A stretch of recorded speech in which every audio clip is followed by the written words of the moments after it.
پروژه جدید و ایده های نو. باید یک داستان قشنگ و دهن پرکن باشه. خیانت عمه به عمو، خاله به دایی. این خیلی خوبه. ایوه.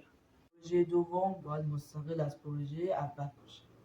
خیانت مادر بزرگ به خاله و عمه و نوه، مثلا کل خانواده. باز خیانت کل خانواده به مادر بزرگه. حاجی این میگیره. پدر بزرگم از قبل به کل خانواده خیانت کرده. آره. پروژه سوم این باید بازار رو بگیره. بازار رو بتره. خیانت عمه به عمو، خاله به دایی، حسن به حسن، حسین به حسن، تقی و نقی، خاله و خاله، عمه و عمو، تقی و نقی، همه به همه، خاله به همه، همه به عمه، همه به دایی. تمام. این دیگه ببین بازار میگیره، دست خودش نیست، بازار میگیره.